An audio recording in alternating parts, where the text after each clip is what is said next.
Let me challenge you for a minute. Some of the identities we are most proud of are the ones slowly making us sick.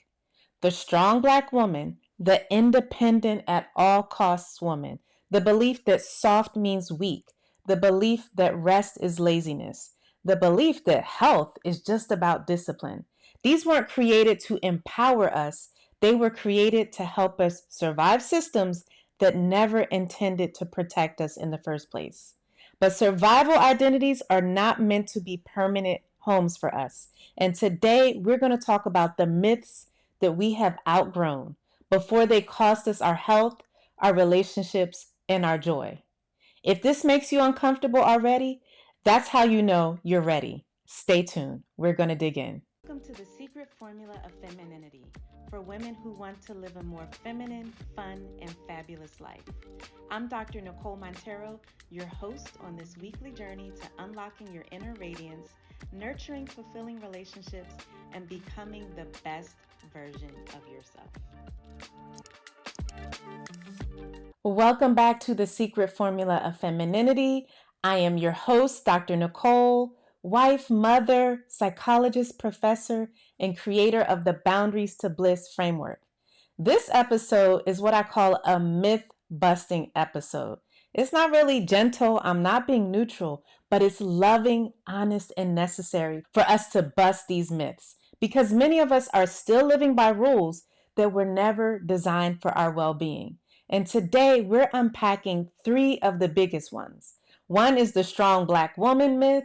The second is the independent at all costs myth. And the third is the myth that soft equals weak.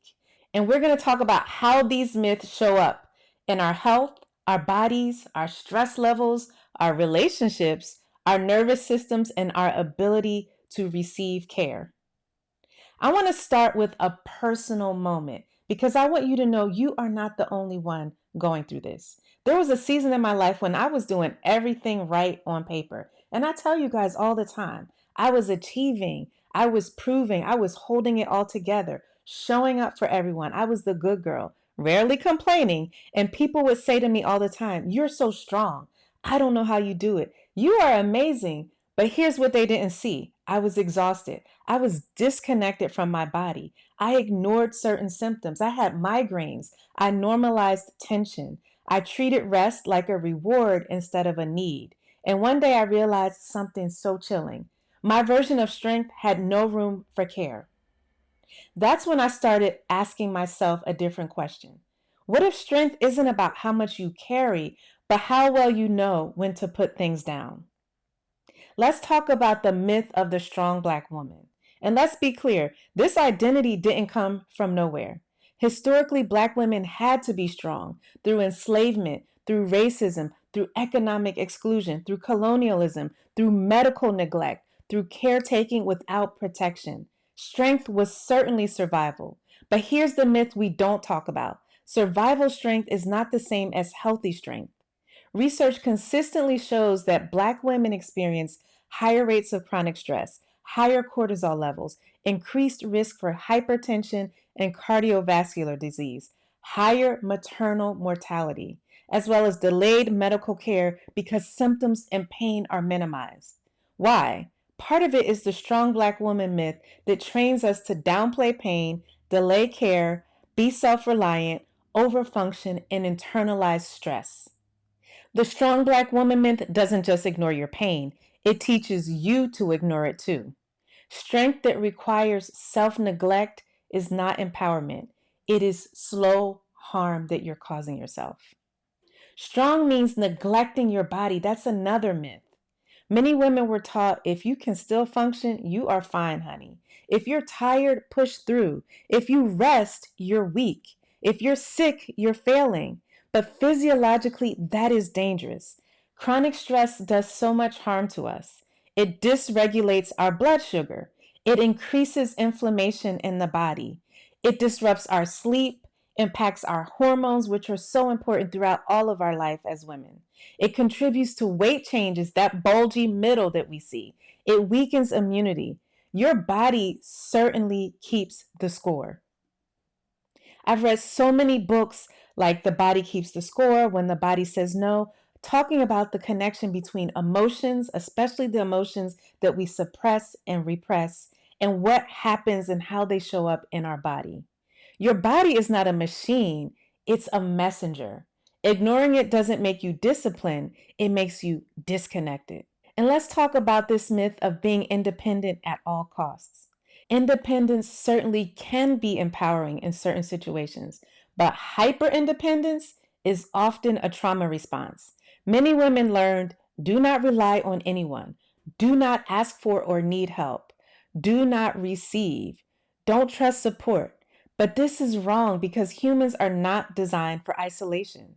Research in psychology and attachment theory consistently shows that emotional support improves health outcomes. Relational safety reduces stress, and co regulation is a biological need. That's why when we mirror each other, our brains change, our neurobiology changes through that connection, through that relationship, through that co regulation. Independence without interdependence isn't freedom, it's loneliness dressed up as strength. Being supported does not make you weak, it makes you human. And Black women have been taught that we don't get to be human, that we somehow have to be superhuman, superwomen, independent, and strong. And this relates to a myth around health. The idea that weight and health are just discipline. Again, we're expected to just do, and be strong and get results. This myth is especially harmful. Women are told if you just tried harder, if you had more discipline, if you were stricter. But health is not just about willpower, it's about stress levels, sleep, hormones, your trauma history, how it affects your metabolism, lifestyle balance, and your emotional regulation. Chronic stress alone can increase insulin resistance, which I'm sure you've been hearing about, promote fat storage, especially that visceral fat around your organs in your stomach, and disrupt hunger cues, which is not good. Ladies, it is not a flex to not be hungry. That means your hunger cues have been disrupted. And that ends up impairing your recovery and getting you ready for the balance you need the next day. You don't heal a stressed body by punishing it. Discipline without compassion often backfires. Now, let's talk about the biggest myth that I see with women, which is soft equals weak. This myth might be the most dangerous because softness is often the first thing women abandon. Softness includes rest, emotional expression, vulnerability, asking for help, and slowing down.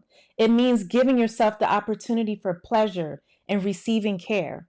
But research on nervous system regulation shows that softness reduces cortisol, so it's even more important. Rest improves your cognition, your thinking. Emotional expression supports resilience. Regulated nervous systems improve health outcomes all around. Softness isn't weakness, it's regulation. Softness is not the opposite of strength, it's the foundation of sustainable strength. But we as Black women haven't always been given that information or that opportunity. We're just expected to be strong and resilient on call all the time, which ends up keeping us in this unrealistic cycle of chronic stress. And this relates to the health myth that I see perpetuated that rest is laziness. Rest is not optional. Sleep deprivation and chronic overwork are linked to things like increased anxiety and depression, metabolic dysfunction, so that high blood pressure, that high blood sugar, that inflammation, impaired immune system, so you're always getting sick or not feeling well, cardiovascular risk. Do you know that women, especially Black women, have increased cardiovascular risk without even knowing it? Yet many women feel guilty resting. They feel like they're being lazy and unproductive. Why? Because rest threatens identities built on productivity. But rest is absolutely not laziness. It is biological maintenance. We were built to rest and to sleep. I was listening to a researcher who talked about evolution and how so many things that we needed earlier in our evolutionary period as humans kind of died out and we don't need them as much. But sleep is one of the things that we have needed throughout our human history. This shows the biological necessity of sleep, of cleaning our brains, resting our bodies, and it relates to rest overall. We were not built and have never evolved to not need adequate rest. So rest is not laziness, it is absolutely biological maintenance. If rest feels unsafe, it's not because you're lazy, it's because your nervous system is still in survival mode. And this is what we're going to help you get out of. Survival mode has served you well if it has gotten you to survive. But don't you want to go beyond surviving? Don't you want to thrive? And don't you want to thrive in a way that's beyond what it looks like on the outside?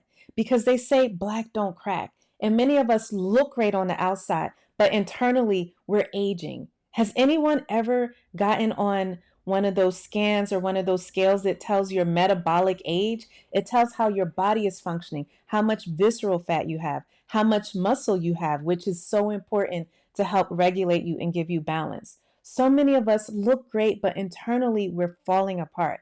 And that is due to the chronic stress. It's due to the lack of rest. It's due to these myths of being strong and holding not just physical weights, but psychological and emotional burdens as well.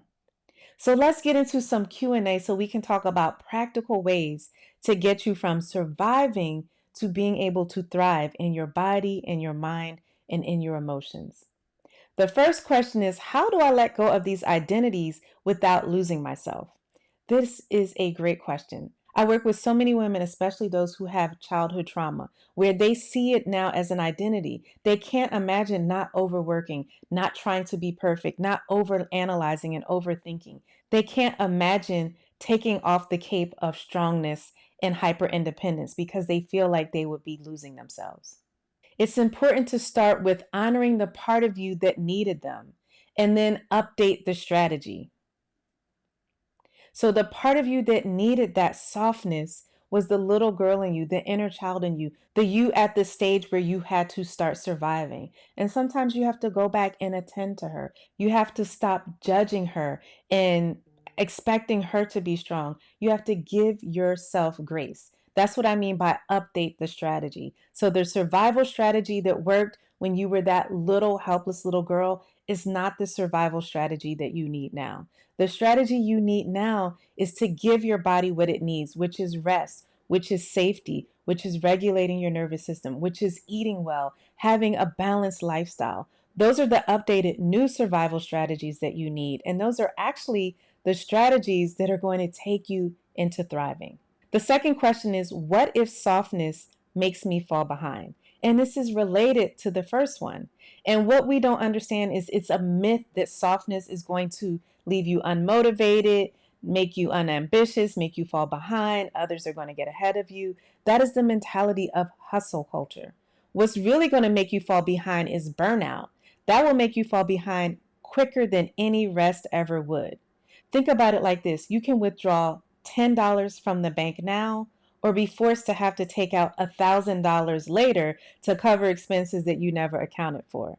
Rest and sleep and being gentle with yourself, that's that $10 right now. Or if you want to think about it in reverse, when you rest, when you give yourself grace, you are making an investment now that is only going to grow. When you push yourself beyond your limits, when you expect yourself to always be strong, you're not investing, you're withdrawing. You're not growing your assets, you're growing liabilities. Question 3 is, how do I unlearn guilt around rest?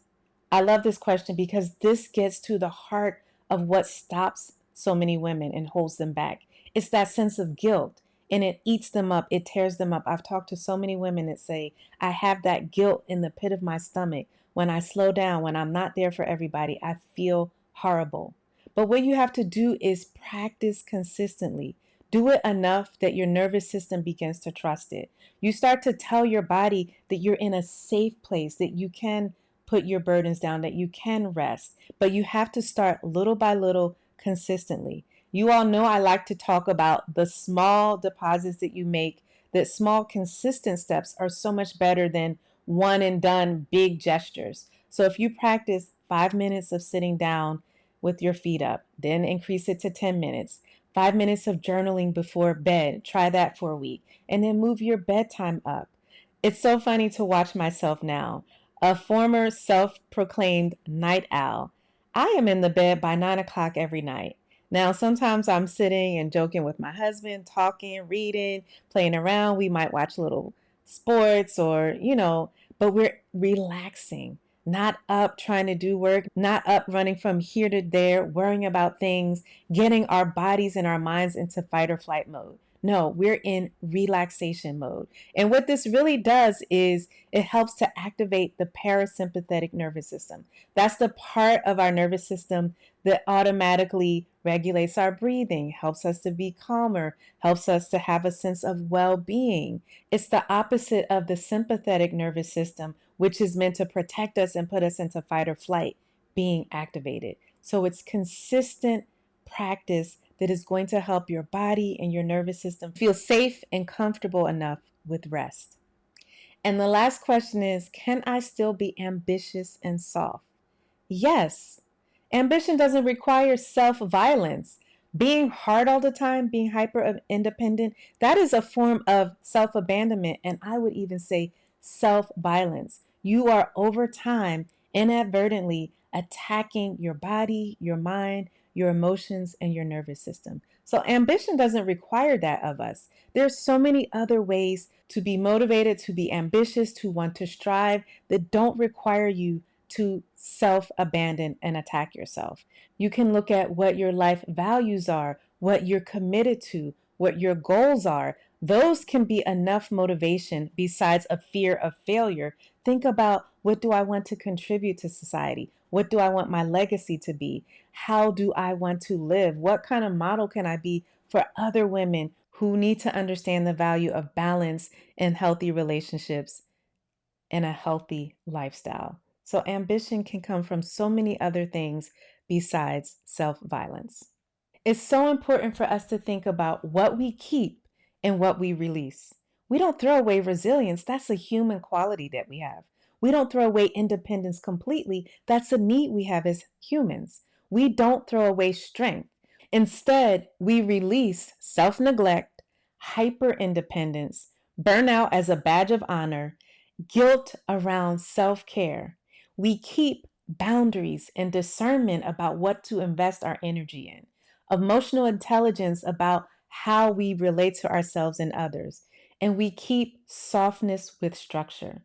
I tell my kids all of the time that life requires structure. That is why it's so important for us to give it to our kids as they are growing so it becomes something that they're used to. Chaos and lack of structure, lack of direction, that leads to a lot of the fight or flight and survival mode that so many women are in. Some women become super rigid because they feel like they had no boundaries, they had no soft structure, they had no sense of stability growing up. So, what you have to understand is sometimes what you didn't have, you end up overcorrecting and overcompensating for. And softness with structure is a great balance. You still get to value the parts of you that want autonomy, want to be ambitious, want to do things, but you understand that softness is not a threat to those. Softness is your regeneration, and being soft will give you more fuel than being hard ever could. So, let me share with you some of the things that I teach my clients and share with my clients, but also things that I practice myself. One of them is the power of journaling. I was just talking to someone who asked me, why is journaling so effective? What journaling does is it allows you to get some distance from all of that inner turmoil that's going on. So when we're talking about journaling, we're not just saying, oh, well, today I drank coffee and yesterday I did this. No, we're talking about digging deeper into the things that you might be pushing down that need to be named in order to be tamed. So journaling allows you to put something down on paper, get some distance from it, get a different perspective on it. That is the power, and being able to name it so that you can tame it. It's one of the most powerful tools that you have at your disposal, and you literally only need to practice it for a few minutes. If you did 5 minutes of journaling 3 times a week, believe me, your perspective on so many of the hurts and the pains and the resentments and the heaviness that you're carrying will change. You'll feel freed up. Another important thing that I teach my clients and that I practice is the importance of a structure and a routine, especially when it comes to what you eat and moving your body. So this idea of waking up and not eating, for women, that's not really healthy. Now, if you're doing intermittent fasting or that's something that you have a plan for, that's one thing. But waking up and saying, oh, I'm not hungry, I'm just going to wait until I'm hungry. One day I'm going to not eat until lunchtime. The next day I'm not going to eat all day. Or, oh, I just forget to eat. That is not going to work for us. That keeps you in fight or flight. Your body is relaxed when it's in feed and breed mode. And in order to do that, it has to be balanced and not in starvation mode. So not feeling hungry is not a flex. It means that you're disconnected from your hunger cues. Having structure in what you eat, as well as providing movement for your body, whether it's walking, whether it's stretching, whether it's a workout regimen. I have specific days, and I suggest that you have specific days that you schedule in when you're going to work out. That way, you don't depend on motivation. You do it because you've committed to it. You commit to everything else, right? You go to work, you do things for your family, your kids, your spouse, whatever it is, and whoever you're committed to, you do those things for other people. So, what is the problem with making certain things for yourself non negotiable? It takes the guesswork out, it takes the waiting to be motivated. It's just a thing that you do. And here's the thing, most of the time, showing up is enough. I worked out earlier today. I really didn't feel like it. It was pouring down raining, it's getting cold. But you know what? I showed up. It may not have been the best workout I've ever done, but as time went on in the workout, I felt more and more invigorated, and my body responded to the fact that I showed up.